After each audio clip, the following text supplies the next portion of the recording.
Hi, this is just a video to say how I got my Control X1 working with Serato DJ. First of all, you want to plug in your X1 and plug it into your computer. Okay, next you're wanting to go to Native Instruments and you're wanting to download the control editor, install the application. So once you've done that, open up the application and you should see a drop down box here. So drop down and click on Control X1 1. So it should say connect. So the way I got it working was by clicking up in Control and then click Preferences, and in here it will have General, Global, Touch Select, Wrap Templates. What you're wanting to go for is in the next drop down it will be Controller. Now here you can set the brightness of the LEDs. But what we're wanting to do just now is go to Start in MIDI mode. So you're wanting that ticked. So when it's plugged in, it automatically starts in MIDI mode. So just click OK. So next what you're wanting to do is, let's move this along a wee bit. So if you click on a sign up here, it comes up with, if I click a button on my X1, you'll see it all changing. So if we click on one of these buttons, what you're wanting to do is, you're wanting to change the type to a note, and it's all of like these down here, like all these buttons down here, because you're wanting them to do it, when you press it, you're wanting it to tell it to do a MIDI note. So once you've changed, if you can see that, you could maybe pause that video and change them all to a MIDI note. Now these ones here, and that one, those two there, I've actually got them as pitch bend buttons. So they're actually control change in the type. Now here as well, this rotary knob here and this one here, that's on the X1, that's for browsing and loading. Now you can see here that it says control change 50 and this one says control change 50. Now you can type them both in. Now the reason why they're both the same value is because inside Serato DJ there's only one library scrolling knob. So when you turn one of these knobs, Serato DJ thinks that it's just the same knob being turned. So when you turn that on the left hand side, it will scroll up and down. When you turn the right hand side one, it will scroll up and down. Also up here, just another hint maybe, I've not had any problems with it. You might not need to change it, but I think by default it's on MIDI channel 1. I think I'm pretty sure it was, mine was on 1. I've now changed mine to all to be on channel 5. If I press any button here, you'll see that all the MIDI channel numbers are all number 5.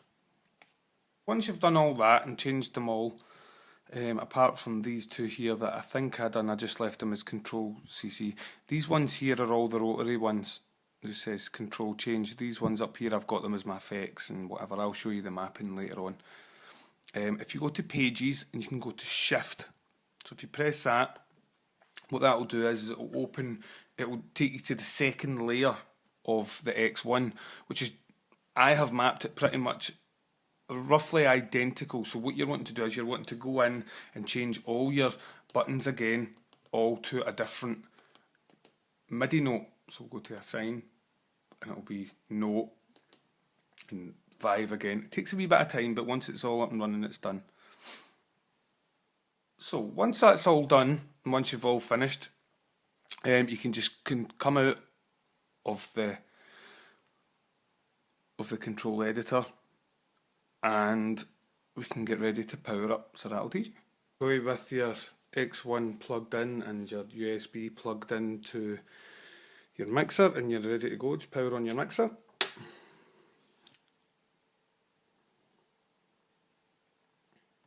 Okay, and we're ready to go, and we're ready to launch Serato DJ. Right, okay, with the application launched, click on Setup at the top right hand side. Click on at the top up here, click on the MIDI tab. You'll see Control X1 has appeared.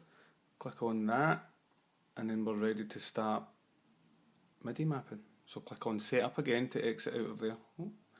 And what I want you to do is click on MIDI to the left hand side of the Setup button, and it will open up this big MIDI panel in the middle.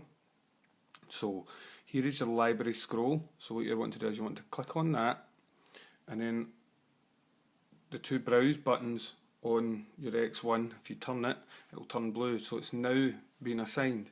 But what you'll see is it's not actually doing anything. So what you're wanting to do is you're wanting to change the data type. So what you can do is you press the letter C on your keyboard. So you press that, turn the knob and see what it does.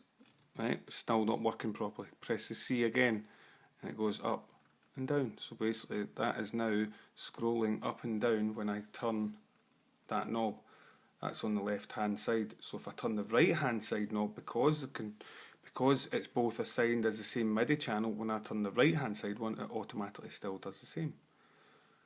Okay, so the left hand side here, this is when you just start mapping all your buttons.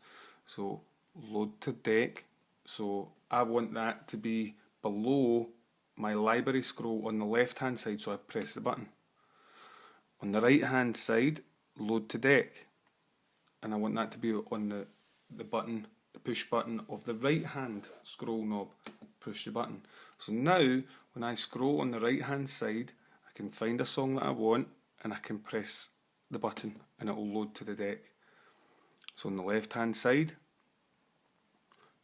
press the button and it will load to the deck. So you carry on all the way through until all this panel is done. So auto loops, whatever, and I'm going to show you how to do the cue points and whatever next. Okay, I've taken the camera off the tripod, so please excuse me for it being a wee bit shaky, but nevertheless. So what you want to do is you want to click on MIDI again, and you can go up to here, and these wee play buttons. That's your first cue point, second cue point, third cue point, fourth cue point, fifth, sixth, seventh and eighth. Now down here is loops, but we're not going to go into that just now.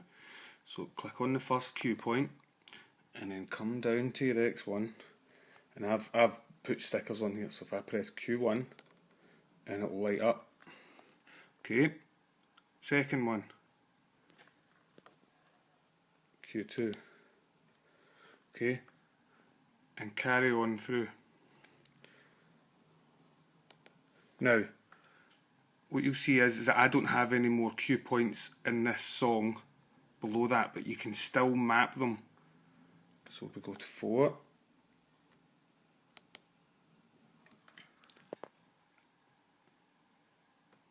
so on my X1 I only have 4 cue buttons anyway. I don't really use much more than that.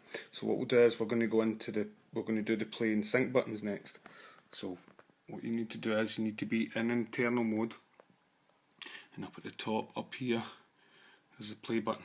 So click on that, then press the play button. It will start flashing. Now what that means is that the song has been paused. Okay, up to the other side, click on it, press the play button. It's been paused because the song loaded. So to the left hand side of that, you get sync. Press that, press the button. Up to here, click the button, press sync. So once you've done that, you can exit out of MIDI.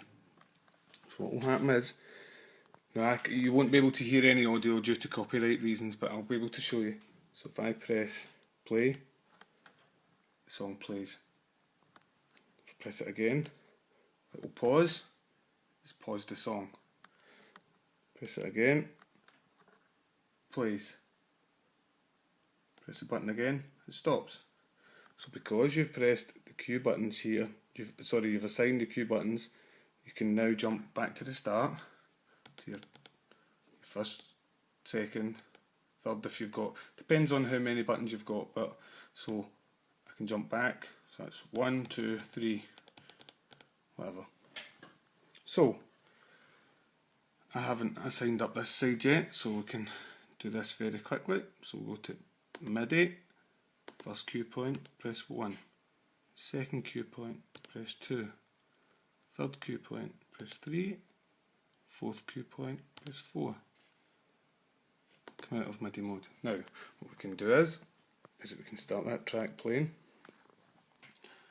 Okay, and then we can press play, and we can press sync, and that will activate the two songs to be perfectly in time. Just pause that. There we go. Hope that helped a lot of people. It's got all the MIDI lighting, whatever, flashing cue points. These here I have as my loop lengths, and when you press it down, it will be, the size will activate. On here I have the quantize button, which is the new quantize button up here. Where is it again? Oh yeah, up there. So that's easy enough done, so we could actually just MIDI map that right now. So what I want to do is want to MIDI map the quantize button. Press that, and that's you come out of MIDI. So now when I press this button, it stays on, and the button stays on. Okay, I'll turn the quantize button off on the mic, on the controller, turns it off, and the button goes off. Okay, I hope that helped. Okay, cheers, bye.